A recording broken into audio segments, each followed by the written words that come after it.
Dad yelled, "If you're so smart, then pay your own bills." So I left home and built my own life. 1 month later, he called me, panicking about the power being shut off. That's when he learned I'd been paying every bill without them knowing. I'm Caleb, 24 years old, and for as long as I can remember, my dad believed respect was earned only through control, not kindness, not understanding, just dominance. He was the kind of guy who said things like, "My roof, my rules, and me down to the letter." I lived with him and my younger brother Nathan in a weathered 2-story house in northern Michigan. Mom passed away when I was 17, and ever since Dad had taken her absence as permission to crank up the authority. He wasn't physically abusive, but his words hit hard enough to bruise. You could never win with him. If I got an A, he'd ask why it wasn't an A+. If I got promoted at work, he'd say it was because my boss probably felt sorry for me. He wasn't always like that when Mom was around, but after she died, something in him calcified, like all his warmth died with her. For the past few years, I'd been working part-time at an IT firm while finishing my degree in cybersecurity. I paid rent, I helped with groceries, and I even handled the Wi-Fi and electric bills because Dad never bothered. I had access to the accounts, knew the login, and set everything to autopay from my bank. It made things easier, and at the time, I thought I was just doing what needed to be done for the family. But to Dad, it didn't matter. If something went wrong, I was the first punching bag in line. If the sink leaked, it was my fault for not fixing it. If Nathan was acting out in school, it was because I was being a bad example. No matter how much I did, I was always the disappointment. Things came to a head one Tuesday night about a month after I graduated. I had just come home from a long shift. Our servers had been down and I'd stayed an extra 3 hours trying to patch the system. I walked in exhausted still in my work polo and found Dad watching TV while the sink overflowed in the kitchen. Nathan was in his room blasting music. The dog hadn't been walked and the trash was piled up to knee height. I sighed, dropped my bag, and went to clean the mess. That's when Dad snapped. "Don't you come in here acting all high and mighty," he barked. "You think because you got some little paper from college you're better than the rest of us." "I didn't say that," I replied, wiping up the water on the floor. "But this house is a mess and no one else is doing anything." He stood up so fast the recliner nearly tipped. "You ungrateful brat. You're lucky I even let you live here. If you're so smart, then pay your own bills and live somewhere else." I stood still, soaked rag in my hand. The words hung in the air like frost. For the first time, I didn't flinch. I just nodded. "All right," I said quietly. "You got it." That night, I packed my things. Not everything, just the essentials. Laptop clothes, some childhood photos of Mom that I didn't trust to leave behind. I booked a cheap extended stay motel for a few days and called a coworker who had mentioned a spare room in her cousin's place. Within the week, I had my own space. Tiny, yes, but peaceful. I paid rent directly, bought my own groceries, and for the first time in years, I could breathe without walking on eggshells. I didn't hear from Dad after I left, not once. He didn't call to ask where I went, didn't text to check if I was alive. Nathan reached out once vaguely, just asking if I had any spare money for a new Xbox controller. I told him no, and that was that. I figured they'd moved on. I wasn't part of the picture anymore. Then for weeks later, I got a call while I was at work. I recognized the number. It was the landline back home. For a moment, my stomach twisted. I thought something had happened to Nathan. I picked up. "Hello, Caleb," Dad said, voice sharp and urgent. "What did you do?" I blinked. "Excuse me. The power's off, the internet's down, everything's out. What is going on?" I sat back in my chair, stunned for a second before it clicked. The electric bill, the Wi-Fi, the auto payments. They were all still in my name, and I had pulled my bank account from them the day I left. I hadn't thought much of it. I assumed Dad would take over, or at least notice when the bills didn't go through. "I'm not paying for your house anymore," I said evenly. "You told me to pay my own bills and live somewhere else." So I did. There was silence on the other end. A beat maybe, too. "And then you seriously left us in the dark." I smiled. Not out of pettiness, but from relief. "You seriously thought I'd keep paying your bills after you told me to get out? You little—" He caught himself. "You know Nathan's in school. He needs the internet. And what about the fridge, the heating? I cut him off. You're the parent, remember? Figure it out." He hung up on me. I didn't hear from him again for 3 days. Then a text popped up from Nathan. "Thanks a lot. I had to do my homework at McDonald's." I didn't reply. What happened after that started to ripple further than I expected. That's where the real fallout began. Not just lights going off, but something much bigger unraveling. And it all started when Dad tried to reconnect the power, only to find out the account wasn't just under my name. It was under something much more permanent. The thing is, when I had first set up those utilities years ago, Dad hadn't wanted to deal with that kind of nonsense. I was 18 and had just started working part-time. And when I told him the internet was getting shut off due to unpaid bills, he tossed me his credit card and told me to figure it out. So I did. I made the calls, paid the fees, and set up new accounts under my name. Same for the electricity. A few months later, when we got a notice taped to the front door, every time something went wrong, I'd quietly fix it thinking I was just being responsible. Over the years, the account stayed in my name and Dad never once asked or cared. Why would he? The lights stayed on, the Wi-Fi worked. He had power control and convenience all without lifting a finger. But now the power company wouldn't talk to him. Neither would the internet provider. They kept telling him, "Sorry, sir, we can't discuss this account unless we speak to the account holder." And that account holder was me. 3 days after the initial call, I got a second one, this time from a blocked number. I knew it was him, so I didn't answer, but the voicemail he left. I listened to it 3 times. His voice was strained, angry, but there was an undercurrent of something else. Desperation. "Caleb," he said, "I don't know what point you're trying to make, but your brother's got finals this week, and I got food spoiling in the fridge. Just call me back. We need to talk." I didn't call back. Instead, I texted him one line. "Pay your own bills." You said it yourself. That was the first time I'd ever used his own words against him, and it felt strange. Not good, not bad, just strange. Because I wasn't trying to get revenge, not yet anyway. I just didn't want to be used anymore. But part of me couldn't help thinking about all the nights I sat at that kitchen table, quietly transferring my own money to keep the house running while he barked insults from the other room.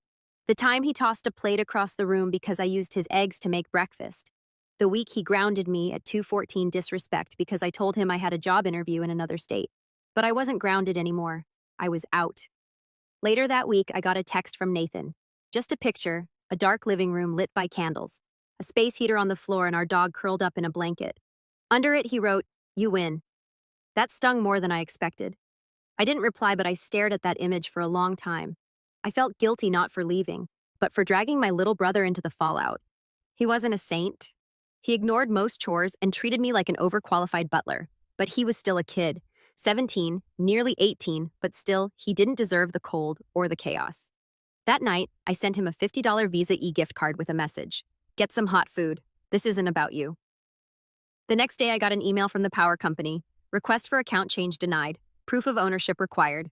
Apparently, Dad had tried to get the account switched over and failed. The address was tied to my account.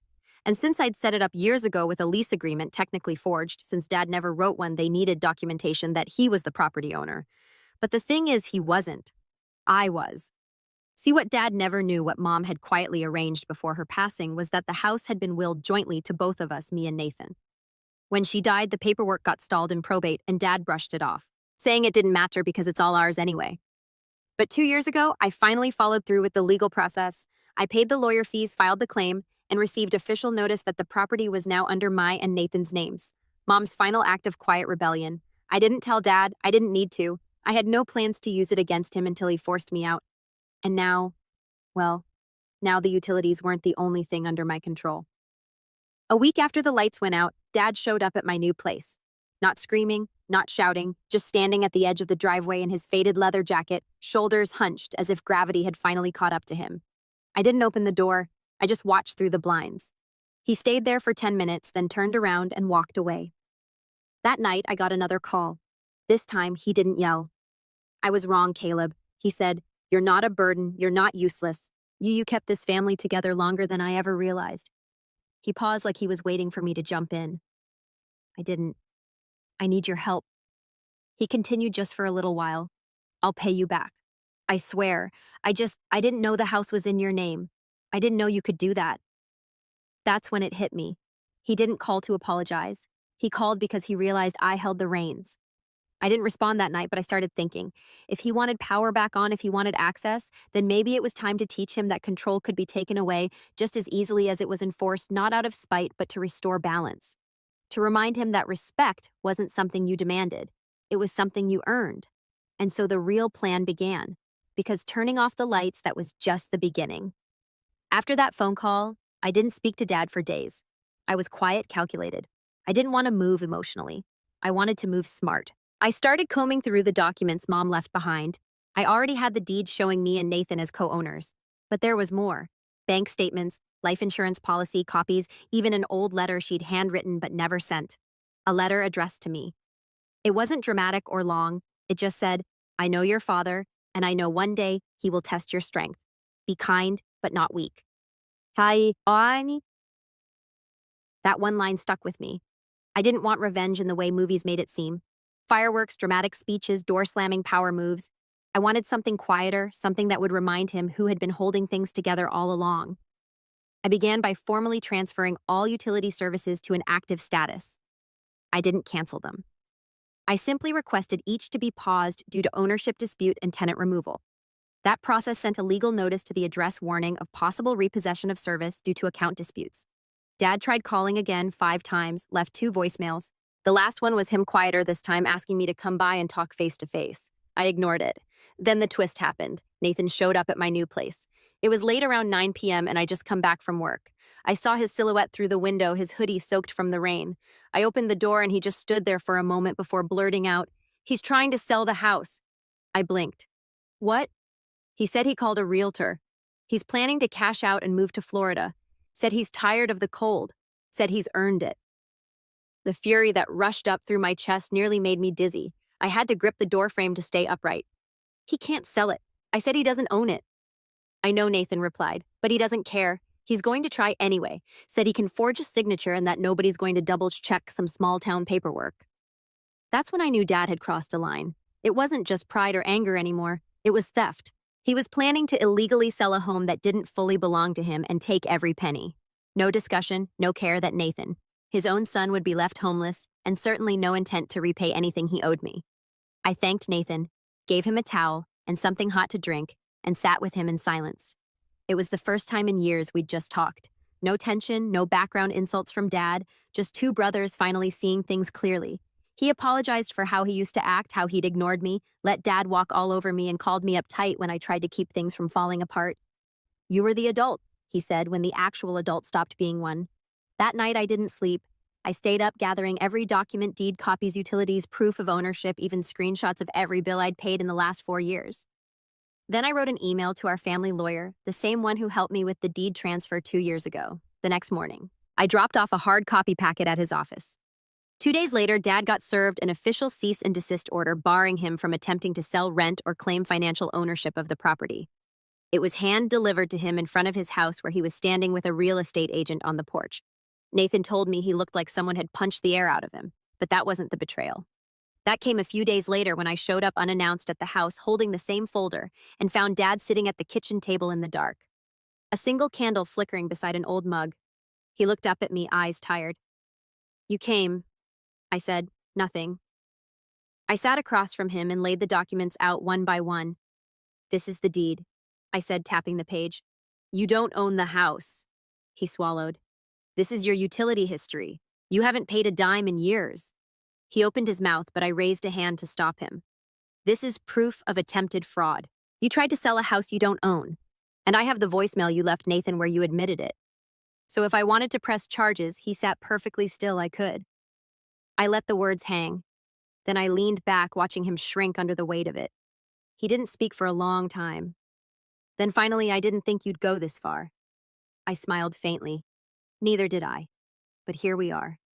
His voice was smaller than I'd ever heard it. "What do you want from me, Caleb? Do you want me to say I'm sorry that I was a terrible father?" "No," I said, standing. "I want you to understand that the person you thought was weak was the one keeping your entire life from collapsing." And I left. But it wasn't over yet, because 3 days later I got a text from my uncle, the one who lived 2 towns over and who Dad had always bragged to about keeping the house in order. The text just said, "Call me. You're not going to believe what your dad told me." And that's when I realized Dad had started spinning a new narrative, and I wasn't about to let that slide. I called my uncle that night. He picked up fast, like he'd been waiting. "Hey, Caleb," he said, voice cautious. "I didn't know what to believe at first, but after everything you've done for your dad over the years, I figured you deserved to know what he's been saying." I braced myself. "Go ahead." "He told the family you hacked into his accounts, that you stole the house, that you froze the electricity out of spite because he refused to co-sign your car loan." I let out a quiet, disbelieving breath. He kept going. "He's already called Aunt Lizzie and Grandpa Dale, told them you've been unstable since your mom passed, that you're trying to punish the whole family because you never dealt with her death." The worst part, I wasn't even surprised. I thanked him and hung up, then sat in my car for a long while staring at the steering wheel. My knuckles tightened around it. This wasn't just some exaggerated story to save face. This was character assassination. This was him reaching into the only place I hadn't touched yet, our extended family, and poisoning the well. And maybe if I hadn't already spent years cleaning up his messes, I would have second-guessed myself. But I didn't. I knew the truth. And now it was time to face it. I fell into a routine after that. Go to work, keep quiet, stay focused. But every night, something in me grew colder. Not bitter, not even angry, just resolved. I stopped expecting an apology. I stopped hoping he'd realize what he'd done. And slowly I started to prepare for life without him in it at all. One night, about a week later, Nathan called. He sounded weirdly formal, which wasn't like him. "Hey," he said. "So, Dad's been telling people he kicked you out." I closed my eyes. "Yeah, I heard. He told my guidance counselor at school, said you were ungrateful, that you took advantage of him, and then ghosted. Now everyone thinks he's some kind of saint raising me all on his own." I could hear the conflict in his voice. Part disbelief, part shame, part boiling frustration. "Do you believe him?" I asked quietly. There was a pause. "No," he said. "Not anymore." And that meant more to me than anything. Not the deed, not the house, just hearing my little brother finally see through the mask. But things got worse before they got better. That weekend, I stopped by the house one last time, intending to grab a few boxes I'd left in the attic. Old yearbooks, photo albums, stuff that didn't matter to Dad but meant the world to me. He was sitting outside on the porch, hunched over with a beer in one hand and a pack of unpaid bills in the other. When he saw me, he didn't say anything. I walked past him into the house that once felt like a minefield and now felt like a forgotten museum. The air was stale and the lights were dim, powered by a generator, judging by the noise out back. The fridge was off. Most of the furniture was gone. I realized with a pang that he'd started pawning things, probably to keep up appearances. The attic was cold, dust-coated everything. I grabbed the boxes, but as I was heading back down, something caught my eye. Wedged between two beams, a plastic container covered in soot. Inside was a collection of letters, dozens of them, all in Mom's handwriting. They weren't addressed to anyone, just thoughts, fears, updates, as if she'd been writing to herself in secret, a form of journaling. The last one was dated just 2 months before she passed. "I'm worried about Caleb. He's already carrying too much. Every time something breaks, Stephen yells at him like he's the man of the house. But he's still just a boy. My sweet, quiet boy. I hope one day he leaves this place. I hope he builds something for himself." I sat there holding the letter in the dark, and for the first time in years, I cried. Not because of Dad, because of her. She saw it. She knew. And I never even got to tell her that I did exactly what she hoped I would. I left. I built a life. I stopped waiting for permission to matter. I took the box and left the attic. As I passed through the kitchen, Dad looked up from his seat and said, "Nothing. Just watch me go." But the next morning, I got another call. This one from the bank. Apparently, Dad had attempted to take out a loan against the house again. Only this time, he forged my signature. That was it. That was the moment. I had been quiet. I had been fair. I had been generous even when he didn't deserve it. But he crossed the line. And now I was done being quiet. The forged loan application was the final straw.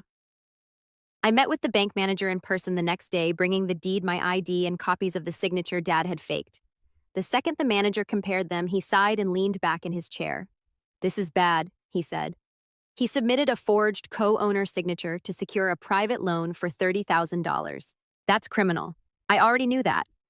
I didn't need the manager to tell me how serious it was. But I also knew I didn't want to see my father behind bars. Not yet. I didn't want this to turn into another bitter headline or court drama. I just wanted the game to be over. I wanted my name, my credit, and my life out from under his thumb. The manager offered to escalate things to the legal department. I nodded and told him to proceed, but to wait on contacting authorities. I had something else in mind first. I spent the next week making quiet, strategic moves. First, I transferred full operational control of the house into a newly formed property management LLC I created under my name. Nathan agreed to sign off as co-owner, which gave me complete authority to lease, renovate, or even sell the house without needing Dad's input. That move locked Dad out of any financial maneuvering going forward. Next, I met with the same lawyer who had helped with the deed transfer and walked him through the forged loan attempt. He was livid on my behalf and promised to prepare a cease and desist order so ironclad it would make Dad regret ever holding a pen. I also called the utility companies again and officially declared the residence unoccupied. That triggered an inspection, which once completed, would allow me to disconnect all services completely permanently. But my final move was the one that truly set everything in motion. I filed a notice of eviction. Not immediately, Nathan and I agreed to give Dad 60 days to vacate. Just enough to comply with the law, just enough to avoid any retaliatory nonsense. But the papers were real signed, filed, and taped to the front door 2 days later by a process server. And that's when the silence started. Dad didn't call. He didn't text. He didn't show up at my place or even yell at Nathan. He just disappeared inside the house. Nathan, still living with him temporarily, told me Dad barely spoke for the first week. He sat at the kitchen table most of the day, chain-smoking, muttering things to himself, flipping through old bills like they were maps to buried treasure. The power went out for good on a Thursday. Nathan sent me a photo of the dark house and one word, done. I took a deep breath and exhaled the years of buried frustration. For the first time in my adult life, I felt in control. Not because I'd won something, but because I'd finally reclaimed something myself. In the weeks that followed, things moved quickly. Nathan stayed with me while finishing school and then moved into a small apartment using the savings I helped him set aside. He finally applied to colleges, something he'd avoided out of fear Dad would sabotage it. I co-signed for him, not because he asked, but because I trusted him. And me, I got promoted. The IT firm I worked for offered me a full-time cybersecurity role with a team under me. I started therapy, real therapy for the first time ever, unpacked the grief I never got to process. Mom's death, Dad's resentment, my years of silence, all of it. One evening after work, I opened one of Mom's old journals again and found a line I hadn't noticed before. Scribbled in the margins of a page was a small note. If they don't see your worth, it doesn't mean you don't have any. It just means their eyes are broken. I closed the journal and stared at the ceiling for a long time. The eviction date was approaching. I hadn't heard from Dad since the notice. No begging, no bargaining, no threats, just silence until 5 days before the deadline. I received a letter in the mail. A real physical letter. The handwriting was unmistakable. It was from him. Inside was a folded piece of paper creased and shaky with age. It wasn't long, just a single paragraph written in pen, the words uneven and dark where the pen had pressed too hard. I don't know who I am without control, and I'm scared you finally saw through me. I don't expect forgiveness. I don't even expect a response. But I'm not going to fight the eviction. I'm going to leave. I never deserved the house anyway. I know that now. No signature, no return address, just a letter that felt hollow like an apology wrapped in cowardice. I didn't cry. I didn't rage. I didn't even respond. I just folded the letter and tucked it into the last of Mom's journals. And 5 days later, I drove by the house one final time. The porch was empty. The blinds were drawn. A U-Haul truck sat quietly in the driveway, already packed and ready to go. He was gone. But something in me knew this wasn't the end. Not yet. Because what came next, the fallout would shake more than just him. 3 days after Dad moved out, I officially stepped onto the property. Not as a tenant, not as a guest, but as its legal co-owner and manager. It was like walking into a ghost of my childhood. The smell hit me first. Stale cigarettes, sour food, and something underneath it all like rot. The walls were yellowed, the living room carpet stained with who knows what. The couch was gone, probably sold for scraps. A few battered chairs sat in its place as if still clinging to the idea of being useful. But the worst part, the silence. Not peaceful, not calm, just empty. I walked through the room, slowly taking stock of the damage. Broken cabinet doors, holes punched into the drywall, likely from one of Dad's moods. The bathroom mirror was cracked, and the toilet had been left in such a state I had to open a window just to breathe. Nathan had told me it was bad, but I hadn't expected this. It wasn't just physical neglect, it was spite. He hadn't just lived here after I left, he'd ruined it. I took pictures, every room, every scratch, stain, and gash. I filed a claim with the property insurance company and forwarded a copy to my lawyer. But even that wasn't the real setup. No. What came next would hit deeper, because Dad may have left the house, but he hadn't stopped spreading lies. Over the following week, I started getting calls from relatives again. Some polite, some confrontational, all confused. My cousin Stephanie asked why I'd evicted our uncle when he was just trying to keep the family together. My aunt demanded to know why Dad was sleeping in a truck. And one voicemail from Grandpa Dale actually started with, "I thought you were better than this, Caleb." That's when I realized he hadn't just played the victim. He was spinning a narrative. One where he was the noble single father betrayed by his selfish son. Where I was the overeducated, emotionally unstable snake who kicked him out of his own home out of jealousy or greed. And they believed him because they didn't know me. They hadn't seen the quiet sacrifices. The 4 years of paying bills out of my own pocket. The nights I worked 2 jobs while Dad slept on the couch. The phone calls I made to the power company, the internet company, the water department, the dinners I skipped to make sure Nathan had lunch money. But I wasn't going to argue. I wasn't going to explain. I was going to show them. I began by gathering the evidence. Quietly, carefully, I printed every bill paid in my name dating back 4 years. I compiled screenshots of payments, dates, auto drafts. I added the letter Mom wrote, the deeds signed in my and Nathan's names, the cease and desist notices, the forged loan application with proof of fraud, and then I built a folder. Digital and physical, titled The Truth. But I wasn't going to send it around like some petty mass email. I had something better in mind. It started with Grandpa Dale. He was hosting a family dinner for his 81st birthday.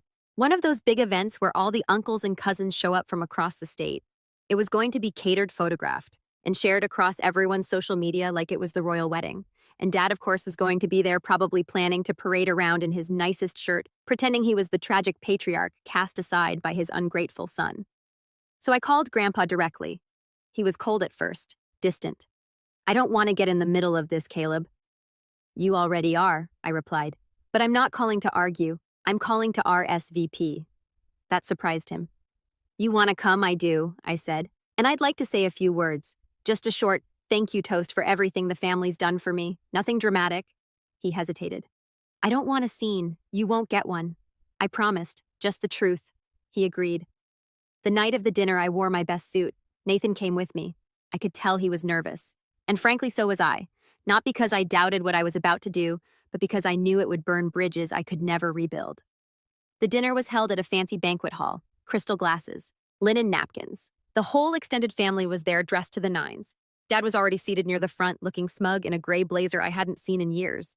He spotted me and Nathan and did a double take but said nothing. The dinner began.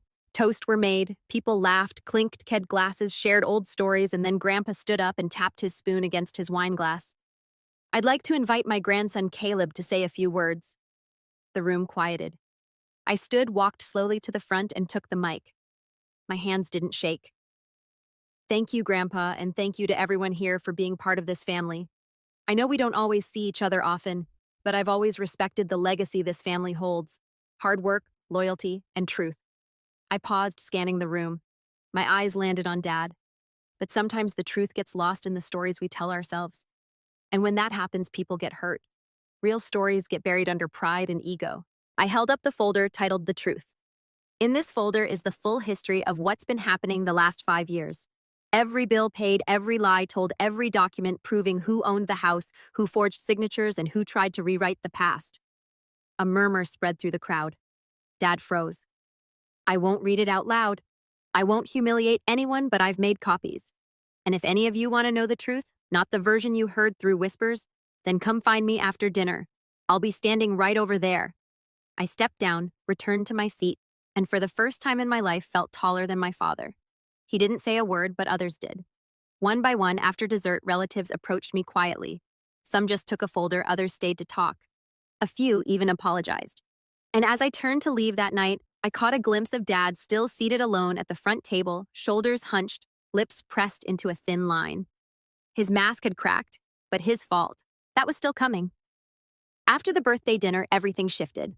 The silence from the family ended, not with outrage, but with whispers. Some relatives distanced themselves from Dad, immediately having seen the evidence for themselves. Others stayed quiet, but stopped echoing his version of the story. A few even reached out to me privately, some apologizing, others just saying they didn't know. I wasn't looking for validation, but it still felt good to be seen. I had spent so many years doing the invisible work, keeping things running, holding things together. And now finally the truth had shape. It had weight. It had witnesses. But Dad, he doubled down. First he tried the guilt angle. I got a letter in the mail. Another one. This time he didn't pretend to apologize. He went straight for manipulation. "You've turned my own family against me. Do you feel powerful now? You're not a hero, Caleb. You're just bitter." I didn't reply. Then came the smear campaign. He posted vague rants on Facebook, tagging no one, but making it obvious, calling people snakes, talking about how entitlement ruined his family, how some people don't understand loyalty. I didn't respond publicly. I didn't need to. But I kept receipts because the more he pushed, the clearer his pattern became. Accuse, deflect, play victim. Until finally, he made a mistake. He tried to sue me. I got a legal notice claiming wrongful eviction, emotional distress, and an outlandish demand for $50,000 in damages. It was laughable on the surface, poorly written, full of errors, citing laws that didn't even apply to our state. But it was filed, and that meant I had to respond. So I did with a counterclaim. But not just to defend myself. To end this, my lawyer and I prepared a formal countersuit for property damage, attempted fraud, forgery, and slander. We included notarized statements from Nathan bank records, utility records, and even screenshots of Dad's Facebook rants as part of the slander claim. When the court date arrived, Dad showed up in an oversized suit and a sneer. He didn't have a lawyer, just a thick folder of half-organized papers and a chip on his shoulder. But what he didn't have was a case. The judge read our documents, listened to both sides, watched as I calmly laid out a timeline, showed photos, handed over copies of receipts, statements, voice recordings, even the letter from the power company declining to transfer service due to ownership restrictions. He barely looked at Dad, just kept flipping pages, occasionally raising an eyebrow. Then he said something I'll never forget. I see a pattern of neglect, abuse of authority, and attempted fraud. I don't just find in the defendant's favor. I'm referring this case to the district attorney's office. Dad's jaw clenched. He's lying. This is a personal attack. But the gavel had already come down. Case dismissed, counterclaim sustained. The court awarded me $12,400 in damages, just a fraction of what he cost me over the years. But that wasn't the point. The real victory, the referral for criminal investigation, that meant subpoenas. That meant scrutiny. That meant consequences, and those consequences hit fast. Within 2 weeks, Dad's attempt to secure another loan through a payday lender was flagged. His name popped up on a fraud watch list. The real estate agent he'd contacted before filed a formal complaint citing his attempt to use forged documents. His landlord, yes, the guy who had rented him a small apartment after the eviction, called Nathan to say Dad had missed 2 rent payments and was not the person he claimed to be. The facade was collapsing, but I didn't celebrate because revenge isn't about fireworks. It's about balance. It's about the quiet moment when you no longer flinch at your father's name. It's when you stop carrying the weight he placed on you as a child. It's when you walk into your own house, keys in hand, lights on, peace in your chest, and you realize he can't reach you anymore. Not with words, not with lies, not with guilt, not ever again. But there was still one last thing I needed to do before I could close this chapter for good. And it involved a letter, one my mother never finished, and one I was finally ready to answer. After the court ruling and the fallout that followed, life settled in a way it never had before. For the first time in years, I wasn't surviving. I was living. The house was finally quiet, but not empty. I renovated it room by room, painting over the nicotine-stained walls, replacing broken fixtures, installing new floors. Every repair felt like an act of reclaiming not just of the property, but of myself. Nathan helped where he could on weekends. We joked, ordered pizza, put on music Mom used to love while we worked. It was healing in the purest form. Messy, real, earned. The criminal referral never turned into a full trial. Dad took a plea deal for the forgery charges, avoided jail, but had to pay fines, attend mandatory financial ethics counseling, and was barred from applying for new loans for 2 years. The damage was done, though. His reputation, what little was left, was shot. The family had seen the truth. I didn't gloat. I didn't reach out. I didn't send him one of the folders titled The Truth. I didn't need to. He moved out of state soon after. Arizona. I think some distant cousin mentioned it during a holiday Zoom call I skipped. Apparently, he's renting a small room above a garage from a friend. No car, no stable income, just a man left alone with his stories, the ones no one listens to anymore. As for me, I got a new job offer. Bigger company, better pay, a relocation package if I ever wanted to leave Michigan. I turned it down for now because here, this place, it was finally mine. One evening, I sat in the attic where I'd first found her letters. I held the last one. Mom's quiet fear that I'd be buried by the weight of a man who never knew how to lift others. I read it one final time, then flipped it over and wrote on the back, "You were right, Mom." He tested me and I walked away stronger. Thank you for seeing me. I placed the letter back in the container and sealed it with a new lid. Then I tucked it high in the rafters where someday maybe someone else would find it and know the truth didn't disappear. It lived here in these walls, in this piece. And then just as I stood to leave, I noticed something tucked between 2 old beams. A scrap of paper I hadn't seen before. Wrinkled, torn, faded from time. It was Dad's handwriting. A grocery list. A stupid, simple list from years ago. Milk, bread, dog food. At the bottom, one line had been added in a scribble so faint I almost missed it. "Tell Caleb I'm proud of him someday." I stared at it for a long time. Then I folded it once and let it drop into the trash bin with the rest of the broken pieces. Because someday never came and I don't need his pride to stand tall anymore. I've got my own, and I built it from scratch.